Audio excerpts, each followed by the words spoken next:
"You're not our dad. You never will be." Those words weren't shouted, not yet. But they lived in the silence of my home long before anyone dared to speak them aloud.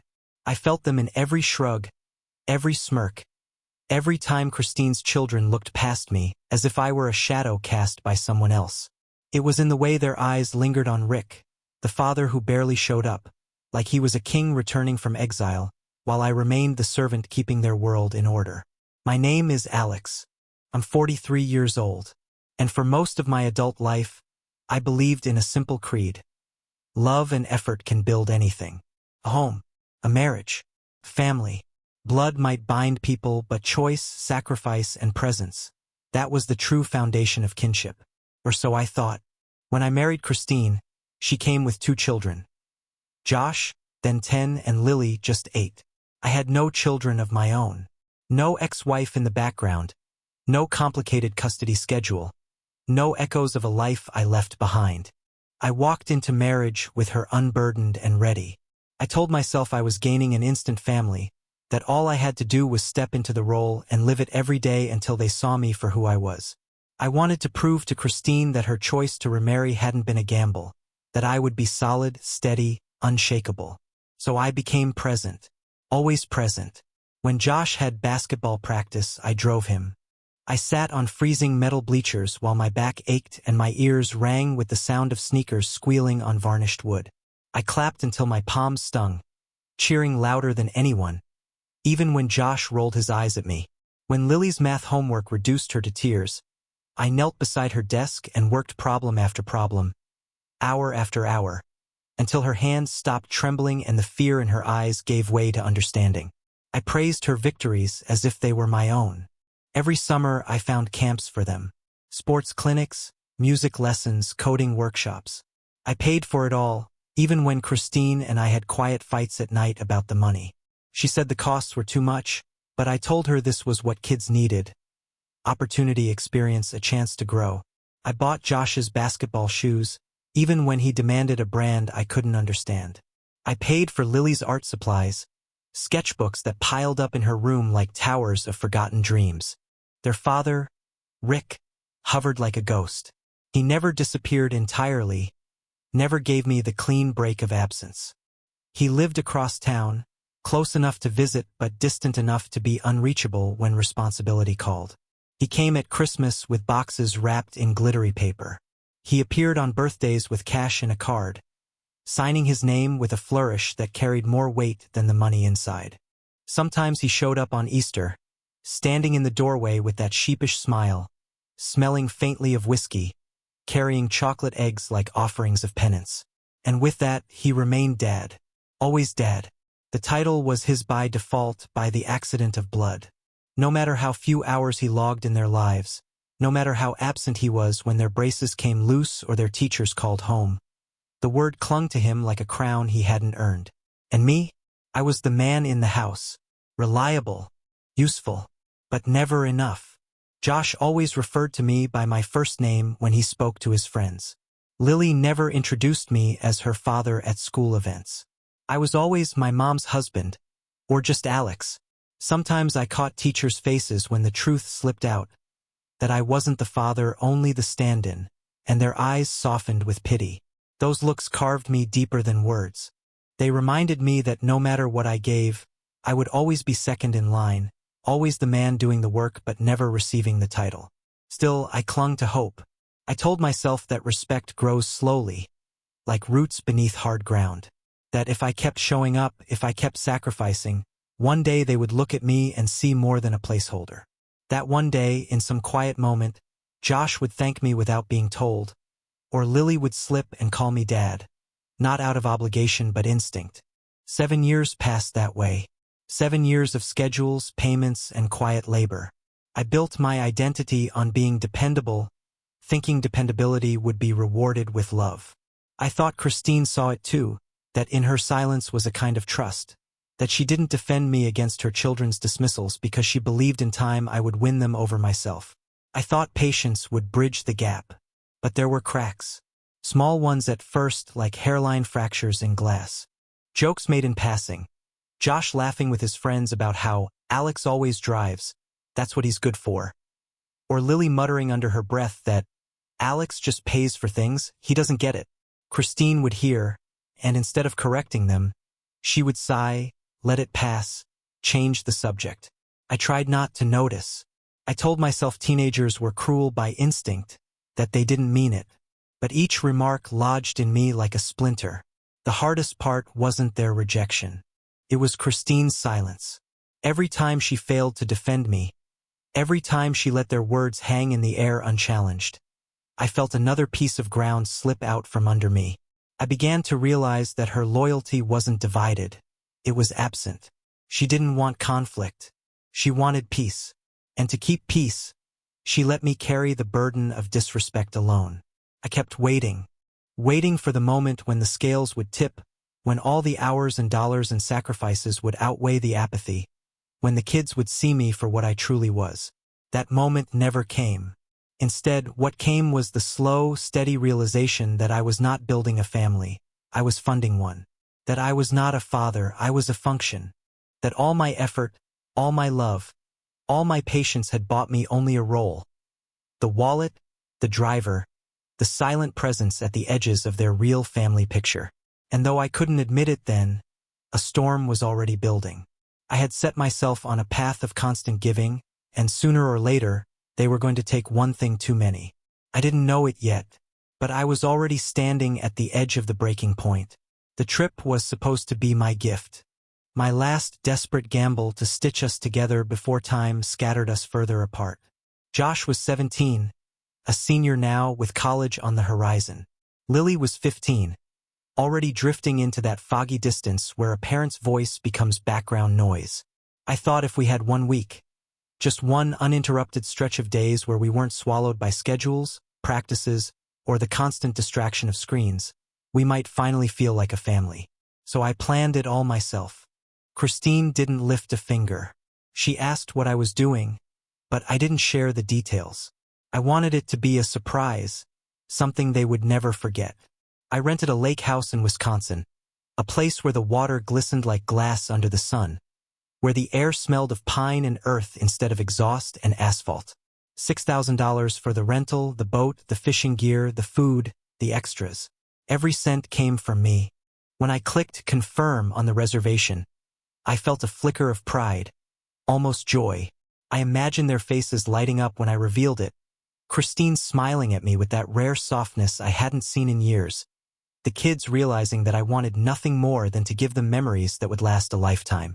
I pictured evenings around a fire pit, Josh laughing without that edge of mockery, Lily leaning against Christine as if she felt safe. I thought maybe, in the silence of the lake, they might finally see me, not as a placeholder, but as their father in all but name. It was foolish. Hope always is. We sat around the dinner table the night I unveiled the plan.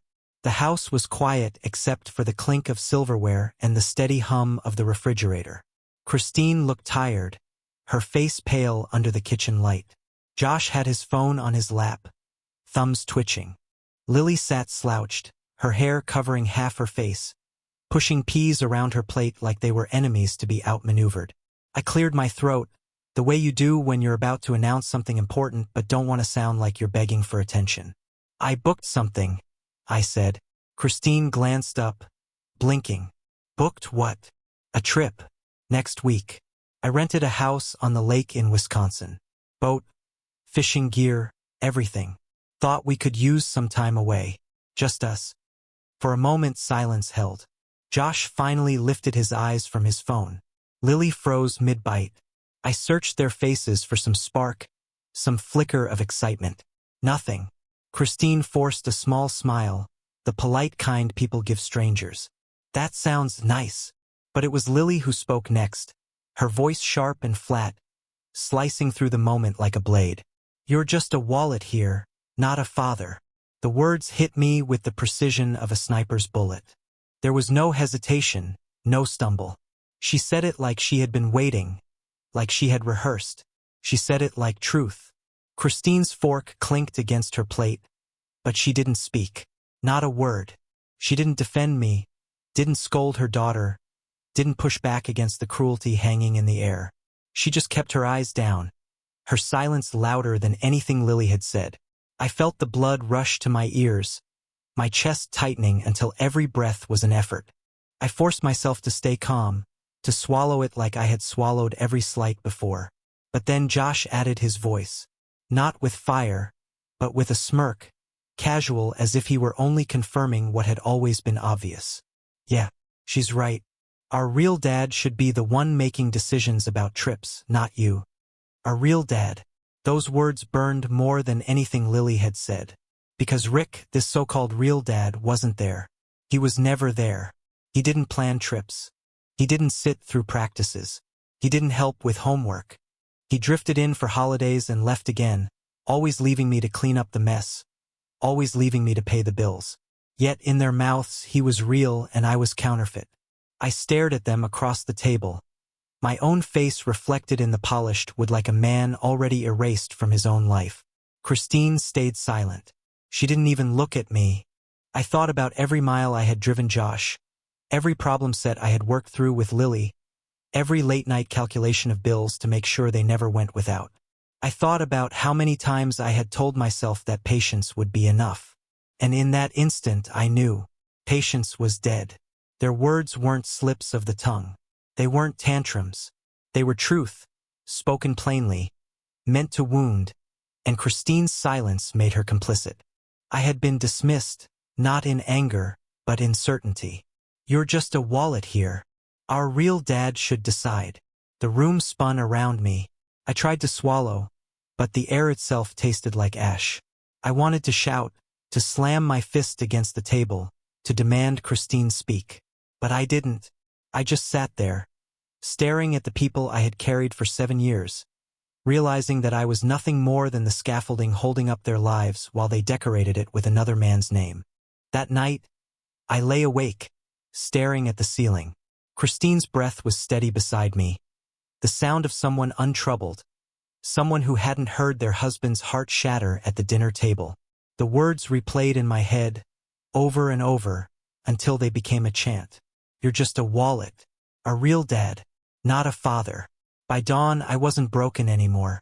I was clear, cold, focused. They had given me the truth. And the truth was this: I was not family.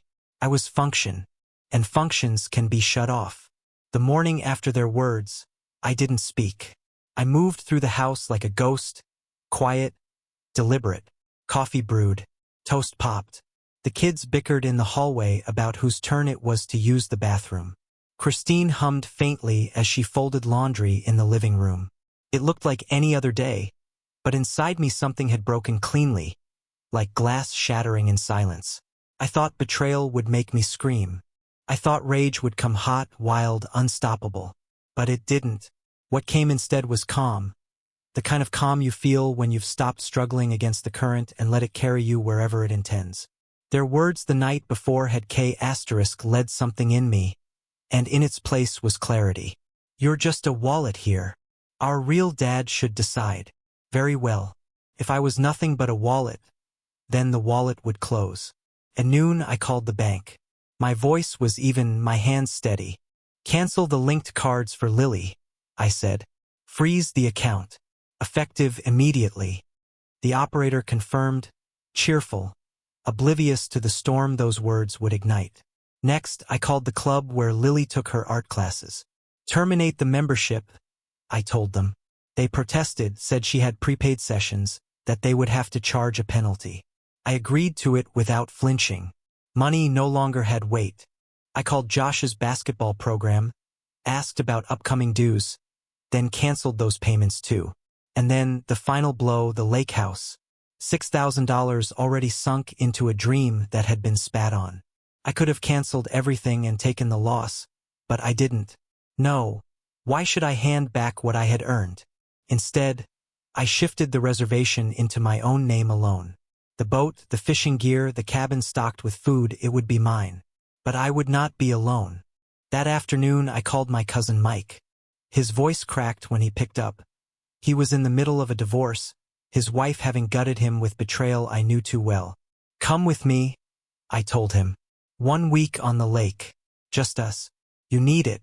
I need it. He hesitated only a moment before agreeing. For once, I felt something close to satisfaction.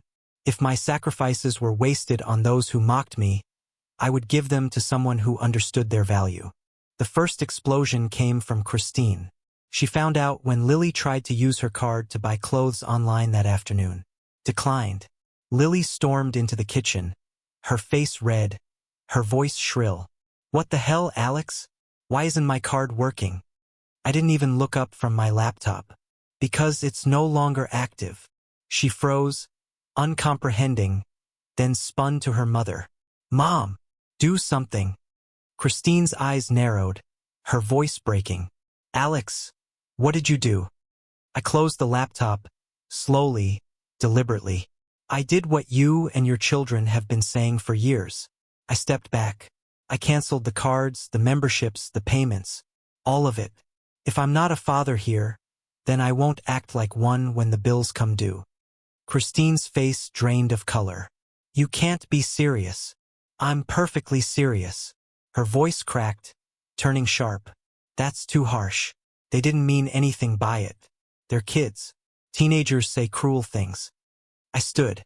My chair scraped against the floor like a G***NSH**T. 7 years, Christine. 7 years I've heard their words, seen their smirks, felt their contempt. And every time you stayed silent. Every time you let it pass. Now they've said it plainly. I am just a wallet, not a father. And I believed them. Her eyes brimmed with tears. "Please don't do this. They didn't mean it. They'll apologize." Apologies don't erase the truth. They showed me exactly where I stand. Lily tried to shift the blame then, her voice rising into a shriek. "You're ruining everything. We had plans. You're the one destroying this family, not us." I turned on her, my voice ice. "I gave you 7 years of my life. I drove you, fed you, clothed you, paid for your lessons, your trips, your dreams. And what did I get? Laughter behind my back, disrespect to my face, silence from your mother.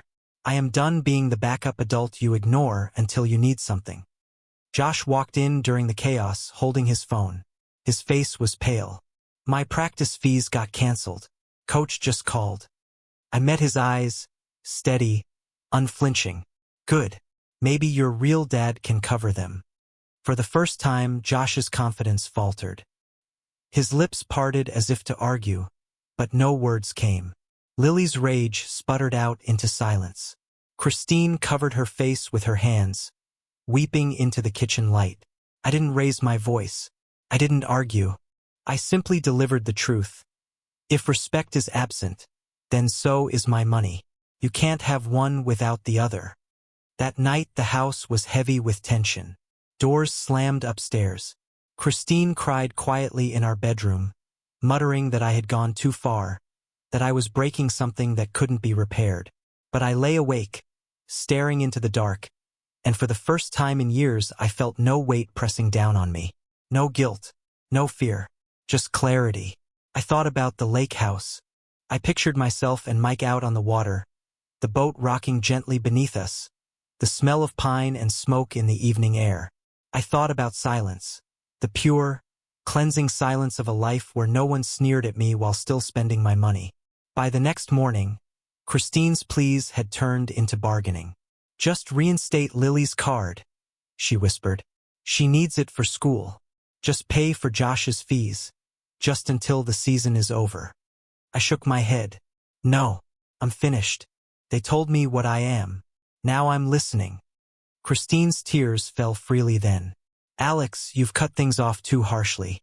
You'll regret this." I looked her dead in the eye, my voice steady. "The only regret I have is waiting this long to stop being used." The kids didn't speak to me for days. When they passed me in the hall, they turned their shoulders, as though I were a stranger intruding in their home. Christine stopped meeting my eyes, moving around me with the silence of someone who could no longer deny where her loyalty had always been. But I didn't bend. I didn't soften, because for the first time in 7 years, I wasn't begging for their love. I wasn't working to earn what they had already denied me. I wasn't fighting to be seen. I was simply free. And freedom, I discovered, is the sharpest P*N of all. 2 months passed before the silence broke. By then, the house felt like a mausoleum.